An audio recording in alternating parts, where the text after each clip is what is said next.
Since the beginning of winter, seniors here at the Twin Parks East have complained about no heat, and they feel like no one is listening. Bundled up and turning on their stoves just to stay warm.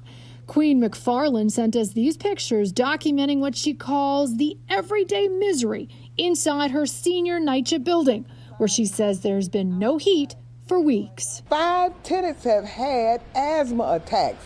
One tenant said she was ready to even go to the hospital and stay where it was warm than to stay in her apartment. 80-year-old Margaret Jackson is McFarlane's neighbor. She wears 3 coats and uses at least 2 blankets to sleep. This woman on the 5th floor stays near her space heater 24/7. And this tenant complains she can't sleep most nights because it's just too cold in her apartment. Are you afraid to get sick? I am really, because I'm 75 and I'm legally blind, so. 75-year-old Jay NEWMAN says living with no heat is a serious problem for him.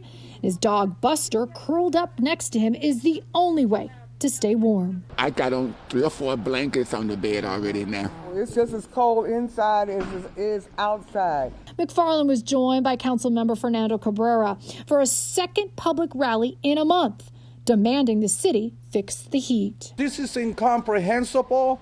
It baffles me that NYCHA still has not gotten to the root of the problem. Turn the heat on. Cabrera says he submitted legislation that will allow NYCHA tenants to report their heat complaints to 311 instead of going through NYCHA. We reached out to NYCHA and they tell us, quote, "We currently have our heat staff looking into 3 open no heat work orders.